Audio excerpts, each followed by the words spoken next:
Pemirsa, perdagangan saham di Bursa Efek Indonesia baru saja berakhir. Kita akan membahasnya bersama analis Lotus Andalan Sekuritas.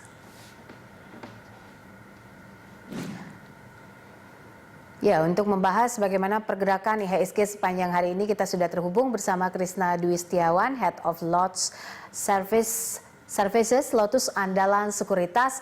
Mas Krisna, kita lihat hari ini IHSG ternyata mengalami pelemahan. Apakah ini adalah dampak dari pelemahan dari Wall Street dan juga berita terbaru yang kita terima soal Donald Trump?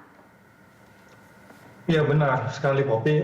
Terutama pas jeda siang tadi ya, pas jeda siang tadi kita dapat kabar, udah langsung kita lihat bursa saham kawasan Eropa dan juga Asia serta Dow Futures langsung minus dalam sekali. Nah, pas kita masuk sesi 2 nggak bisa ditahan lagi ya, langsung investor sudah ancang-ancang dari sejak market masih istirahat tadi untuk enter tombol sell gitu ya.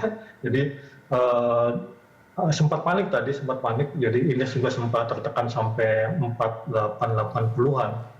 Tapi kemudian seirama dengan berangsurnya kenaikan lagi Dow Jones Futures, akhirnya IHSG juga bisa kembali ke atas level 4.900 Poppy ya. Jadi memang siang ini sentimen dominannya itu dari berita atau kabar terinfeksinya Presiden Donald Trump dan juga beberapa pejabatnya. Saya pikir itu menjadi fokus market siang ini, Poppy. Oke, apalagi yang menjadi sentimen domestik kita untuk lantai bursa hari ini, Mas Krisna? Ya, pada dasarnya market kita kan sebetulnya memang masih cenderung tertekan ya, dengan gambaran atau tema besar pasar kita yang masih tertuju pada penantian pengumuman GDP kita ya, yang terutama sekali setelah Ibu Menteri Keuangan mengatakan bahwa ekonomi kita bisa lebih buruk dari perkiraan sebelumnya, dan juga dilanjutkan dengan perkiraan Bank Dunia kemarin ya, 2 atau 3 hari lalu, yang juga bernada sama dengan perkiraan dari Menteri Keuangan.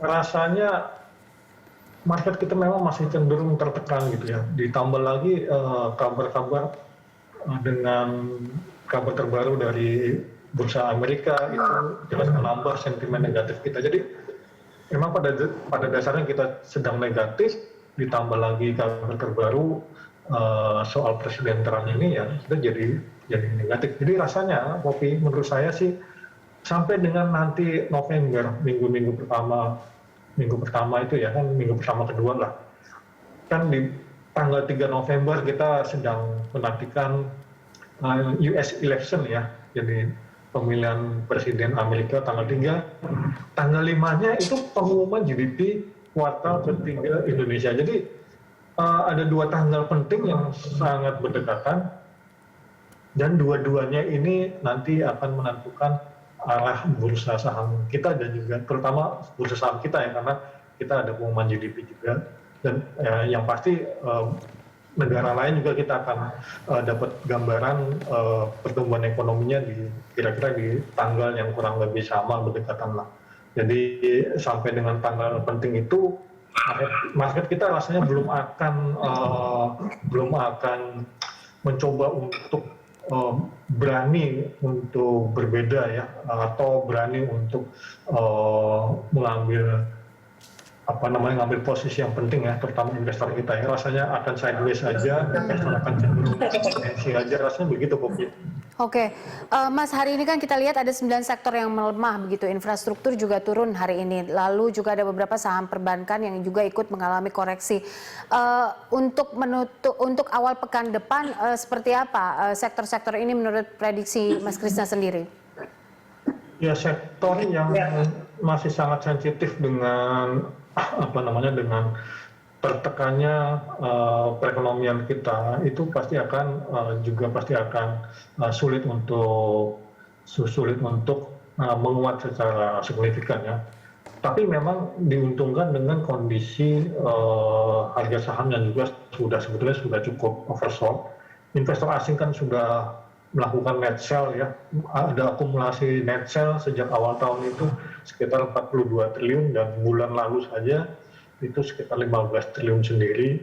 Jadi rasanya sektor-sektor yang tidak diuntungkan dengan kondisi ekonomi yang sangat lemah ini cenderung masih akan tertekan di awal pekan depan, misalnya seperti perbankan ya, perbankan, kemudian infrastruktur related seperti konstruksi dan yang lain-lain, kemudian juga sektor-sektor transportasi seperti itu ya. Jadi sektor-sektor yang memang sangat sensitif itu masih akan sulit, sementara sektor yang sebetulnya bisa survive karena diuntungkan dengan kondisi global seperti misalnya tambang ya. Tambang kalau underlying komoditiesnya itu bisa cenderung menguat, dia akan diuntungkan ya. Misalnya seperti logam mulia, misalnya DKA, FS, AB, atau perkebunan misalnya seperti CPO. CPO kan kita lihat trennya mencoba untuk ribuan lagi ya. Jadi saham atau dari sektor-sektor ini awal pekan depan atau sepanjang pekan depan harusnya punya peluang untuk menguat, Poppy. Oke. Kemudian kita kan sudah akan memasuki kuartal keempat begitu. Ini seperti apa pendapat investor sendiri terkait dengan ekonomi kita di kuartal 4? Nah ya benar sekali Poppy, officially kita sudah masuk kuartal keempat mulai tanggal 1 kemarin, itu kita sudah secara resmi masuk. Nah pandangan investor terhadap hal ini begini Poppy, jadi kita kalau mengacu pada gambaran yang diberikan Menteri Keuangan bahwa kemungkinan Indonesia masih akan resesi sampai kuartal keempat, jadi artinya kuartal 4 ini kita masih resesi. Kan kalau kuartal 3 sudah pasti resesi lah ya. Kita tinggal tunggu angkanya apakah itu minus 3% atau minus 1%. Kita harapkan nanti di kuartal keempat ini harusnya lebih baik ya, harusnya lebih baik. Jadi mungkin bisa 0, atau 0, sampai minus 1% lah. Nah bursa saham itu biasanya akan front runner ya, jadi akan leading dibandingkan dengan fakta ekonomi makronya. Jadi misalnya benar kuartal keempat kita masih minus pertumbuhan ekonominya, tapi biasanya investor akan mengantisipasi 6 bulan sebelum itu. Jadi kalau pengumuman ekonomi kuartal keempat ini kita harapkan bisa kita dapat angkanya itu di awal April, kalau kita tarik awal April sampai dengan sekarang 6 bulan sebelumnya, berarti kan sudah mulai dari bulan-bulan ini kan. Jadi kalau memang market mau responsif atau mau curi start atau mulai untuk mulai melakukan akumulasi, harusnya sudah mulai di bulan ini. Tapi kan kita sekali lagi kita masih akan tunggu nanti tanggal penting di 3 sampai 5 November. Itu kan 2 tanggal ada event penting. Jadi rasanya investor akan mulai melakukan mulai berani mengambil posisi beli itu nanti setelah tanggal-tanggal tersebut kan. Di bursa saham itu ada ada frase yang sudah sangat umum sekali yang mengatakan begini Poppy, jadi buy on rumor, sell on news gitu ya, atau dibalik, buy on atau sell on rumor, buy on news. Jadi sampai dengan nanti pengumuman itu diumumkan, investor akan terus melakukan penjualannya, terutama investor asing. Kita lihat setiap hari mereka jualan. Oke. Nanti fakta itu diumumkan tanggal 3, tanggal 5 nanti baru benar-benar investor berani ambil posisi. Jadi investor sudah akan curi start 6 bulan sebelum tanggal pengumuman GDP kuartal keempat. Rasanya begitu, Poppy. Baik. Kita lihat ini kan investor rata-rata semuanya berpikir untuk beralih ke safe haven begitu. Nah, seperti apa ini pengaruh dari safe haven ini? Apakah ini bisa menjadi satu pilihan di tengah ketidakpastian ekonomi dan turbulensi masalah pandemi ini hingga akhir tahun, Mas Krisna?